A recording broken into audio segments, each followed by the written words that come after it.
আপনারা সবাই জানেন তার নাম হযরতে জিবরাইল আলাইহিস সালাম।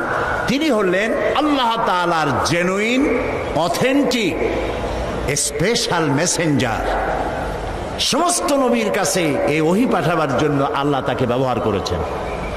এই কোরআন সবটা হলো ওহী, এই কোরআনের মধ্যে সবটা কি ওহী। এখন ওহী কি জিনিস সেটা আমাদেরকে বুঝতে হবে। ওহী শব্দের অর্থ হলো ইশারা করা, কোনো জিনিসের ভাব উদ্রেক করে দেওয়া, মনের মধ্যে কোনো ভাবের উদ্রেক করে দেওয়া, ইশারা করে দেওয়া। এখন এই ওহী কয়েক প্রকার হয়ে থাকে। এই ওহীর কথা কোরআন শরীফে বলা হয়েছে মৌমাছির কাছেও আল্লাহ ওহী করেছেন, আবার মুসা আলাইহিস সালামের মায়ের কাছেও ওহী করেছেন। তো মৌমাছির কাছে যে ওহী আল্লাহ করেছেন সেখানে কি জিবরাইল এসেছিল? মুসা আলাইহিস সালামের মায়ের কাছে যখন ওহী করেছিলেন তখন কি জিবরাইল এসেছিলেন? ওই ওহী কি ধরনের? আর নবীদের কাছে যখন ওহী হয় সেই ওহী বা কি ধরনের? আসুন কোরআন থেকেই জানি। মৌমাছি সম্পর্কে আল্লাহ তাআলা বলেন, وَأَوْحَى رَبُّكَ إِلَى النَّحْلِ أَنِ اتَّخِذِي مِنَ الْجِبَالِ بُيُوتًا। তোমার রব মধুমক্ষিকাকে ওহী করলেন যে পাহাড়ে, বিল্ডিংয়ে, গাছে বাসা বানাও, ঘর বানাও, মৌচাক বানাও। এই যে ওহী করলেন, এখানে জিবরাইল আসে নাই। বিষয়টা হলো মৌমাছির মনের মধ্যে, মৌমাছির মন আছে কিনা? মন আছে কিনা? প্রত্যেক প্রাণীরই মন আছে। ওর মনের মধ্যে, ওর চিন্তার মধ্যে ভাবের উদ্রেক করে দিয়েছেন আল্লাহ তাআলা। সেই ভাবের উদ্রেকেই সে গাছে মৌচাক বেঁধেছে, বিল্ডিংয়ের কার্নিশে বেঁধেছে, আবার পাহাড়েও এই মৌচাক বেঁধেছে। এটা হলো এই রকম। এই ওহীর অর্থ হচ্ছে ইশারা করে দেওয়া, ভাবের উদ্রেক করে দেওয়া। আবার মুসা আলাইহিস সালামের মা সম্পর্কে আল্লাহ তাআলা বলছেন, إِذْ أَوْحَيْنَا إِلَى أُمِّكَ مَا يُوحَى। মুসা আলাইহিস সালামকে বলছেন, স্মরণ করো সেই সময়ের কথা যখন তোমার মাকে ওহী করা হয়েছিল। সেটা হলো ফেরাউন বলেছিল যে আমার এই দেশে যত নারীরা গর্ভবতী হবে পাহারা লাগাও, এদের মধ্যে যে সমস্ত কন্যা সন্তান প্রসব করবে তাদেরকে বাঁচিয়ে রাখো, আর যত পুত্র সন্তান হবে সবগুলিকে মেরে ফেলো, যাতে মুসা আলাইহিস সালাম আসতে না পারে। কিন্তু এইখানে কার কথা উঁচায় থাকলো? ফেরাউনের কথা না আল্লাহর কথা? কালেমাতুল্লাহি হিয়াল আউলিয়া। এখন আল্লাহ তো মুসা পাঠাবেন, ফেরাউন মুসা আসতে দেবে না। ইচ্ছা পূরণ হবে কার?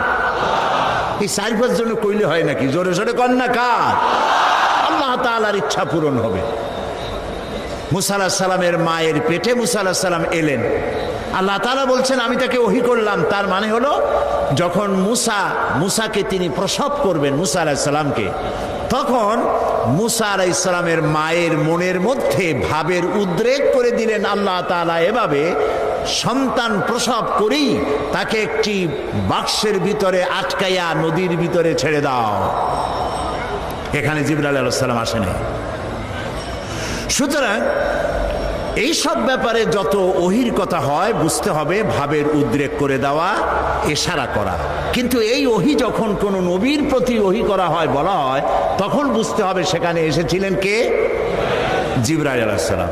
এই কথাটি আল্লাহ তাআলা কোরআনে কারীমের মধ্যে বলছেন, ইন্না আওহাইনা ইলাইকা কামা আওহাইনা ইলা নূহিন ওয়ান নাবিয়্যিনা মিন বা'দিহি। নিশ্চয়ই আমি আপনার প্রতি ওহী নাজিল করেছি, এবং এই ওহী শুধু আপনাকে দিয়ে শুরু করি নাই, এই ওহী নাজিল করেছি আপনার প্রতি যেমন করে নাজিল করেছিলাম নূহ আলাইহিস সালামের প্রতি এবং তার পরবর্তী সমস্ত নবীদের উপরে। ওয়া আওহাইনা ইলা ইব্রাহিমা ওয়া ইসমাঈলা ওয়া ইসহাকা ওয়া ইয়াকুবা ওয়াল আসবাত। এবং এইভাবে করে ইব্রাহিম, ইসমাঈল, ইসহাক ইয়াকুব আলাইহিমুস সালাম এবং তার আওলাদদের প্রতি যত নবী হয়েছে প্রত্যেক নবীর কাছে আমি ওহী পাঠাইছি জিবরাইলের মাধ্যমে। আচ্ছা, জিবরাইলকে না দিয়া আল্লাহ তাআলা নিজে বললে অসুবিধা কি হইতো? প্রশ্ন উঠতে পারে। সে প্রশ্নের জবাব আল্লাহ দিচ্ছেন।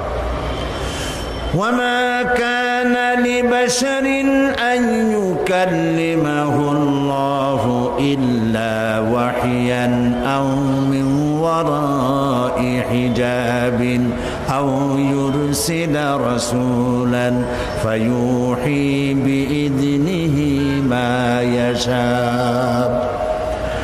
আল্লাহ তাআলা বলেন এটা কখনোই সম্ভব নয় যে আল্লাহ রাব্বুল আলামিন কোন মানুষের মুখোমুখি হয়ে কোন মানুষের সামনাসামনি হয়ে তিনি কথা বলবেন, এটা আদৌ সম্ভব নয়। আল্লাহ তাআলা কোন মানুষের সামনাসামনি কথা বলবেন, এটা আদৌ সম্ভব নয়।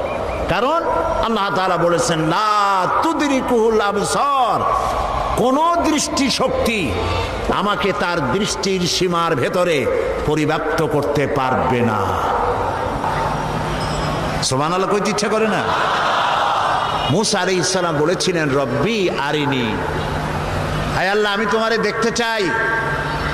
আল্লাহ তাআলা সাফ একটি জবাব দিয়েছেন লান তারানি, কখনো দেখতে পারবে না।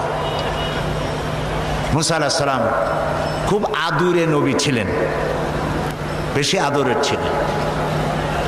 তিনি যখন বেশি বেশি দেখতে চাইলেন আল্লাহ তাআলা বললেন তাহলে একটু পরীক্ষা হোক, টেস্ট হোক, দেখতে পারবা কিনা তার একটা টেস্ট হতে হবে। আল্লাহ তাআলা তার সম্মুখ থেকে ৭০,০০০ পর্দা ভেতর দিয়ে সামান্য নূরের তেজাল্লি নিক্ষেপ করলেন পাহাড়ের প্রতি। ডাইরেক্ট তিনি তো দেখতে পারবেনই না, পাহাড়ের উপরে নূর ফেলেছেন, সেই নূরকে তিনি বরদাস্ত করতে পারেন নাই। মূসা আলাইহিস সালাম বেহুশ হয়ে জমিনে পড়ে গিয়েছেন। এখানে মূসা আলাইহিস সালাম আর মুহাম্মদ সাল্লাল্লাহু আলাইহি সাল্লামের মধ্যে পার্থক্য হচ্ছে এই, মূসা আলাইহিস সালাম পাহাড়ের প্রতি পড়া নূরকে সহ্য করতে পারেন নাই, বেহুশ হয়ে পড়েছেন। কিন্তু মেরাজে নবী করিম সাল্লাল্লাহু আলাইহি সাল্লাম নূর দেখেছেন আর বেহুশ হয়ে পড়েন নাই। আল্লাহ তাআলা কোরআন শরীফে বলেছেন, অন্য কোনো সময় সুযোগ পেলে তখন সেই কাহিনী শোনানো যাবে কোরআনে কারীম থেকে। সুতরাং মূল কথা হচ্ছে এই যে আল্লাহ তাআলাকে কোনো মনুষ্য শক্তির দৃষ্টি সীমার ভিতরে কোনো দৃষ্টি শক্তি লা তুদরিকুহুল আবসার, আল্লাহর দৃষ্টি সীমার ভেতরে তো সব, কিন্তু কোন শক্তি তার দৃষ্টি দিয়ে আল্লাহকে সীমাবদ্ধ করতে পারবে না। সুবহানাল্লাহ বিহামদিহি।